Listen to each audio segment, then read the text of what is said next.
Hello दोस्तों आज हमने इस वीडियो में आपके लिए एक बहुत ही इंपॉर्टेंट टॉपिक लाया है जो कि फ्रीडम स्ट्रगल्स ऑफ इंडिया से रिलेटेड है। और आज हम इस वीडियो में बात करेंगे चंपारण सत्याग्रह के बारे में। दोस्तों वीडियो को स्टार्ट करने से पहले आपसे रिक्वेस्ट करना चाहूंगा कि अगर आपको वीडियो के एंड में लगता है कि ये वीडियो अच्छी है तो इसको आप जरूर लाइक और शेयर करें। इसके अलावा चैनल को भी सब्सक्राइब करें। तो चलिए जी दोस्तों स्टार्ट करते हैं आज की ये इंपॉर्टेंट वीडियो। उम्मीद ये रहेगी कि आपको इस वीडियो से आने वाले एग्जाम में हेल्प मिले, तो वीडियो का आप बिल्कुल स्किप ना करें। दोस्तों याद रखें कि चंपारण सत्याग्रह 1917 में एक मूवमेंट थी जिसको गांधी जी ने लीड किया था, और ये गांधी जी का पहला सत्याग्रह मूवमेंट था जिसको उसने ब्रिटिश इंडिया में लीड किया था। दोस्तों चंपारण सत्याग्रह एक फार्मर्स अपराइजिंग थी, और ये चंपारण डिस्ट्रिक्ट जो कि बिहार में आता है वहां से अपराइज होता है, यानी इसकी स्टार्ट वहां से होती है। दोस्तों ये जो सत्याग्रह है ये फार्मर्स का प्रोटेस्ट था इंडिगो, जिसको नील कहते हैं, उसको ग्रो करने के खिलाफ था। यानी फार्मर जो हैं वो इंडिगो को अपने खेतों में ग्रो नहीं करना चाहते थे। और ये जो इंडिगो है या नील है ये एक तरह की डाई है, यानी कलर है। दोस्तों अगर हम बिहार की बात करें तो बिहार में 1750 में नील को कमर्शियली ग्रो किया जाता था अपने खेतों में।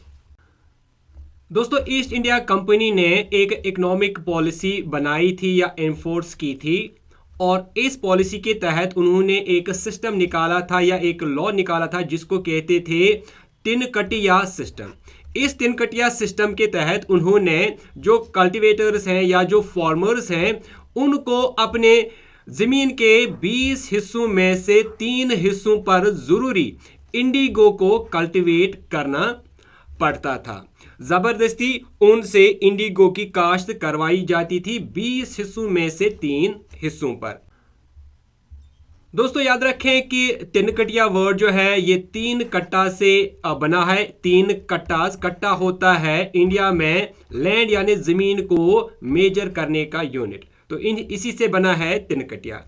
दोस्तों अगर हम फार्मर्स की बात करें कि फार्मर्स आखिर इंडिगो को अपने खेतों में क्यों नहीं उगाना चाहते थे। दरअसल दोस्तों यहाँ पर फार्मर्स को इसको उगाने में बहुत प्रॉब्लम उठानी पड़ती थी। सबसे बड़ी प्रॉब्लम थी वो थी पानी।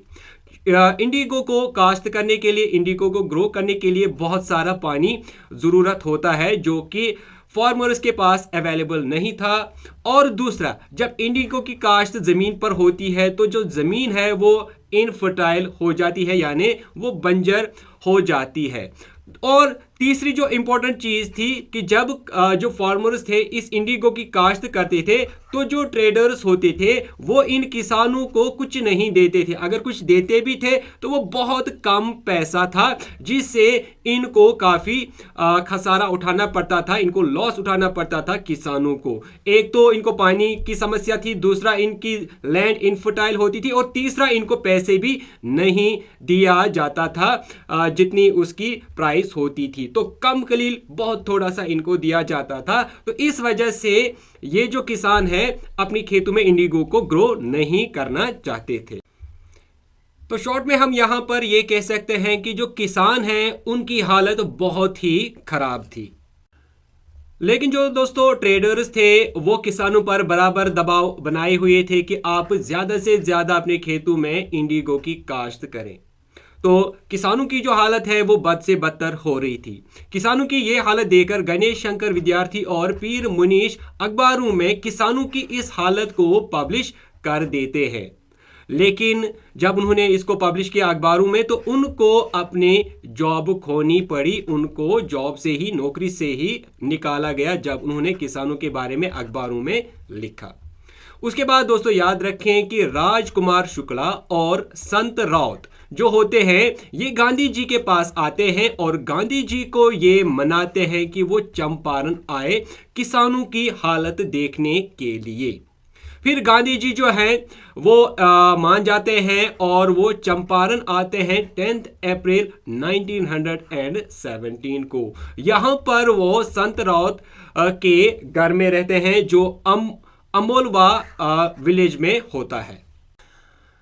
गांधी जी के साथ उनकी एक लॉयर्स की टीम यानी उनके साथी भी आते हैं, जिनमें बृज किशोर प्रसाद, राजेंद्र प्रसाद, मौलाना मजहरुल हक, अनुराग नारायण सिन्हा, बाबू गया प्रसाद सिंह, रमन नावमी प्रसाद और बीजे कृपालनी होते हैं।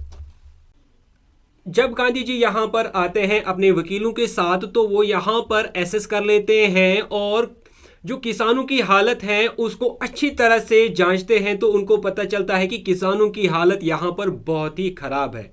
तो इस सिलसिले में वो क्या करते हैं, वो इन लैंड लॉर्ड्स के खिलाफ, इन ट्रेडर्स के खिलाफ एक स्ट्राइक देते हैं, यहां पर प्रोटेस्ट करते हैं।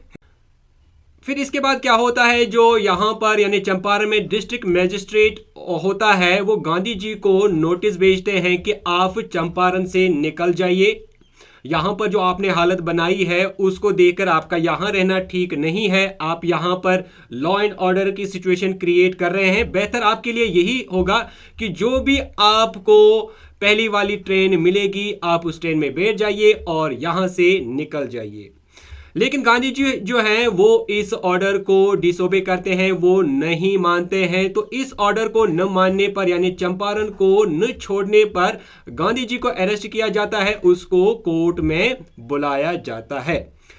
अरेस्ट किया जाता है गांधी जी को 16 अप्रैल को। उसके बाद यहां पर उस पर चार्ज लगाया जाता है, जैसे मैंने कहा कि आपने यहां पर अनरेस्ट क्रिएट किया, यहां पर आपने जो है तनाव बढ़ाया, आपने यहाँ पर दंगे फैलाए या इस तरह के जो भी आरोप हैं वो गांधी जी पर लगाए जाते हैं। यहाँ पर जो डिस्ट्रिक्ट मजिस्ट्रेट होते हैं उनका नाम होता है जॉर्ज चंद्र, और जो कि मिटीहोरी डिस्ट्रिक्ट के होते हैं। 18 अप्रैल को वो गांधी जी पर एज फाइन सिक्योरिटी मांगते हैं और सिक्योरिटी 100 रुपये गांधी को पे करने होते हैं। लेकिन गांधी जी जो है इस सिक्योरिटी को, इस फाइन को भरने से वो इनकार करते हैं।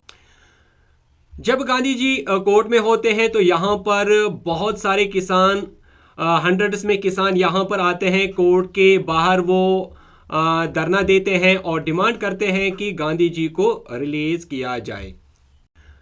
इसके बाद यहाँ पर गांधी जी को रिलीज भी किया जाता है। गांधी जी के रिलीज होने के बाद गांधी जी चंपारण में रहते हैं। यहाँ पर वो लोगों की हालत बेहतर करने के लिए, उनको एजुकेशन दिलाने के लिए वो एक वॉलंटियरली ऑर्गेनाइजेशन यहाँ पर बनाते हैं। और गांधी जी यहाँ पर पहला एक स्कूल भी बनाते हैं जो कि बरहारवा लखन सेन विलेज में वो बनाते हैं, ताकि लोगों को यहाँ पर एजुकेशन दी जाए और उनकी इकोनॉमिक कंडीशन भी अच्छी की जाए। दोस्तों यहाँ पर गवर्नमेंट को भी समझ में आ जाता है कि गांधी की कितनी स्ट्रेंथ है और वो किस तरह लोगों की जो तकलीफें हैं उनको दूर करने के लिए कोशिश कर रहे हैं। तो इस चीज़ को देखकर गवर्नमेंट ने भी इंक्वायरी करना स्टार्ट की। लोगों की जो परेशानियां हैं, खासकर किसानों की, उन परेशानियों को दूर करने के लिए भी यहाँ पर गवर्नमेंट ने इंक्वायरीज शुरू कर दी। और इंक्वायरी शुरू कराने के लिए उन्होंने एक मीटिंग बुलाई, एक कमेटी बुलाई, और इस कमेटी में उन्होंने गांधी जी को भी बुलाया और गांधी जी एग्री हो जाते हैं इनकी मीटिंग में आने के लिए। इस मीटिंग के बाद एक बिल पास की जाती है जिसको चंपारण एग्रीगेरियन बिल कहते हैं। उसको पास किया गया और उसको पास किया W. मोदी ने। दोस्तों इस बिल के साथ ही जो तिनकटिया सिस्टम था उसको एबॉलिश किया गया। इस सिस्टम को खत्म किया गया कि आपको जमीन के 20 हिस्सों में से 3 हिस्सों पर जरूरी इंडिगो की काश्त करनी है। ये जो तिनकटिया सिस्टम है ये खत्म हो गया। दोस्तों यहाँ पर यह भी याद रखें कि यहीं पर पहली बार गांधी जी को लोगों ने बापू यानी फादर कहकर कहना स्टार्ट किया और पहली बार इसको संत राउत ने बापू कहा और यहाँ पर उसने इसको महात्मा भी कहा। तो पहली बार चंपारण में ही गांधी जी को बापू और महात्मा कहा गया संत राउत की तरफ से। लेकिन दोस्तों यहाँ पर गांधी जी जो है वो अपने आप को महात्मा कहना पसंद नहीं करते थे। उन्होंने कहा चलो बापू ठीक है, आप मुझे बापू कह सकते हैं, लेकिन महात्मा कहना ठीक नहीं होगा। तो इसके बाद लोगों ने इसको बापू या फादर कहना स्टार्ट किया। तो दोस्तों ये थी एक इंपॉर्टेंट इंफॉर्मेशन अबाउट चंपारण सत्याग्रह। उम्मीद करता हूँ कि आपको वीडियो अच्छी लगी होगी। वीडियो अच्छी लगी तो वीडियो को लाइक और शेयर करें, और अगर आप डेली वीडियोस अपडेट्स नोटिफिकेशन पाना चाहते हैं तो चैनल को सब्सक्राइब करने के साथ साथ बेल आइकन जरूर प्रेस करें। दोस्तों मिलते हैं कल एक नई वीडियो में, तब तक के लिए टेक केयर।